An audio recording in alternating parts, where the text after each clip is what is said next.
Hello students, welcome to third lecture of S block elements. So as we discussed earlier, we are going to discuss about the uses of alkali metals. So lithium metal is used to make useful alloys, for example with lead to make white metal bearing for the motor engines, with aluminum to make aircraft parts, and with magnesium to make armor plates. It is used in the thermonuclear reactions. Lithium is also used to make electrochemical cell. Sodium is used to make NaPb alloy needed to make PbEt4 and PbMe4. Now Et represents ethyl group and Me represents methyl group. So these organolead compounds, that means organic compound with lead metals, were earlier used as anti-knock additives to petrol. Now anti-knock additives, that means we can say that it is a kind of imbalanced or uncontrolled bursting or explosion. We know that our engines uses petrol and mixture of air for the combustion purpose, and when they ignite it will make a blast. So if it is uncontrolled blast, then it will create a dangerous situation. So these type of compounds are used in earlier times for anti-knocking additives, but nowadays vehicle uses lead free petrol. Simple reason, lead is comparatively dangerous metal for us, and when we use it inside the petrol, we are actually releasing it in environment. So eventually we will inhale it, and lead is poisonous for us. Liquid sodium metal is used as a coolant in the fast breeder nuclear reactor. Potassium has a vital role in biological systems. Potassium chloride is used as a fertilizer. Potassium hydroxide is used in manufacturing of soft soap. It is also used as an excellent absorbent of carbon dioxide. Cesium is used in devising photoelectric cells. Now let's talk about the general characteristics of the compounds of alkali metals. All the common compounds of the alkali metals are generally ionic in nature, and general characteristics of some of their compounds are as discussed. So we are going to discuss some of the compounds or categories of the compounds of the alkali metals. First is oxides and hydroxides. So these type of oxides were already discussed earlier in chemical reactions. So again same point is mentioned.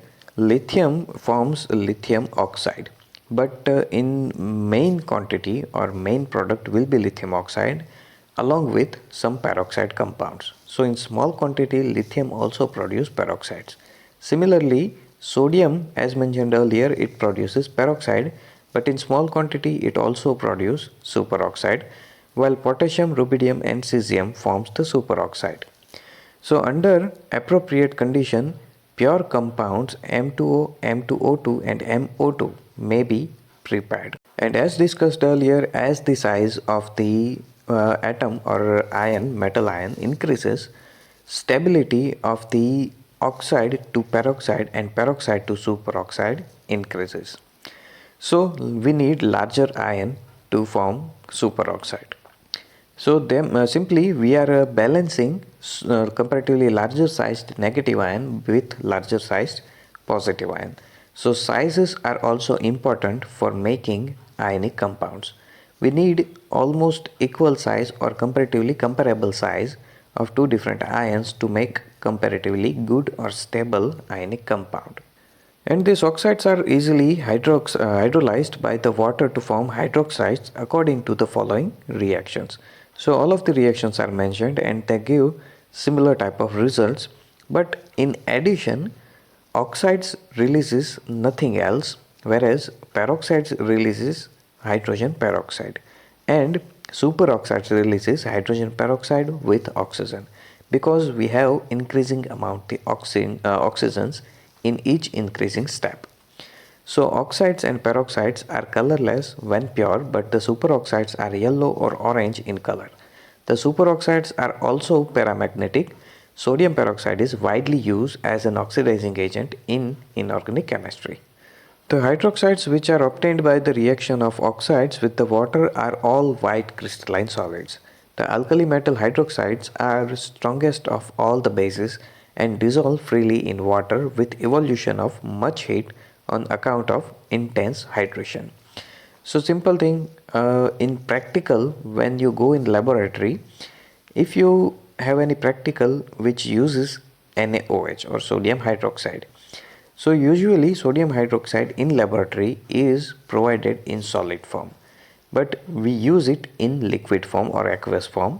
So when we dissolve the sodium hydroxide pellets inside the water, it actually heats up. As mentioned here, evolution of much heat on the account of intense hydration. So it is an exothermic reaction.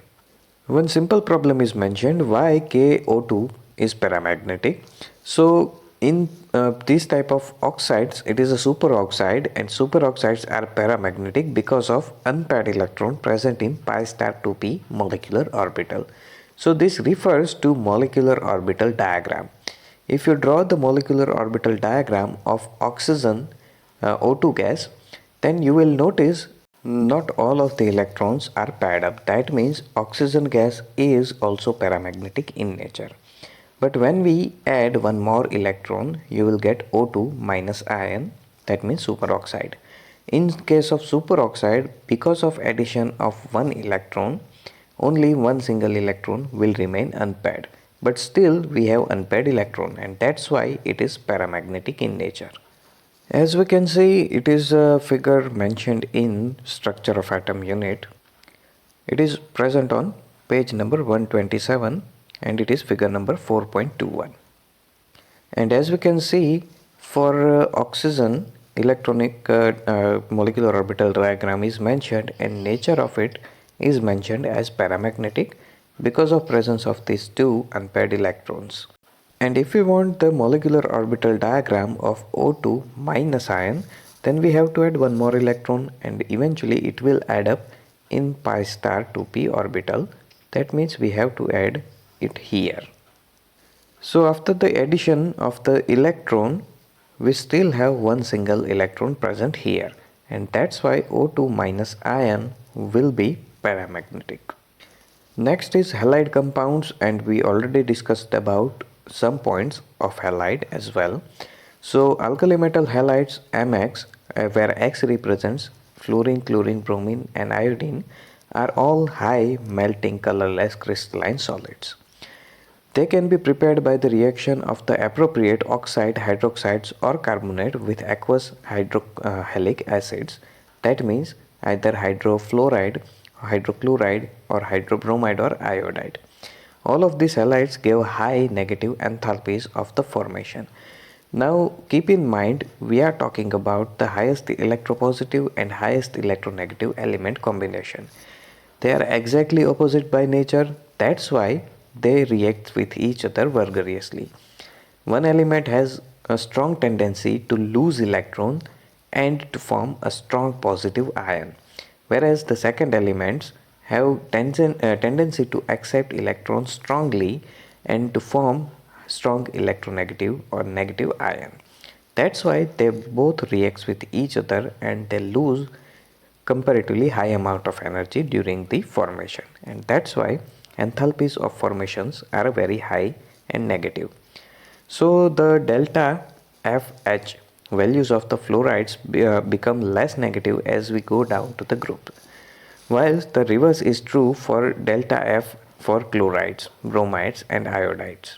So why this type of trend occurs and why fluorine behaves differently with the remaining group elements?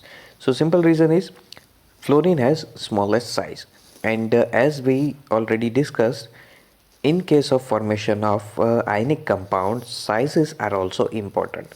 If two different elements share similar sizes or two different ions share similar sizes, they will form a good compound. And in this case, because of very small size of fluorine, remaining metal ion, as we move from top to bottom, actually metal ions are increasing in size, and that's why they create unbalanced ionic compound, and that's why fluoride becomes less negative as we go down. And then for given metal, delta H formation enthalpies always becomes less negative from fluoride to iodide. And again same reason, because of decreasing electronegativity of halides, they form comparatively weaker bonds, and that's why they releases less amount of energy.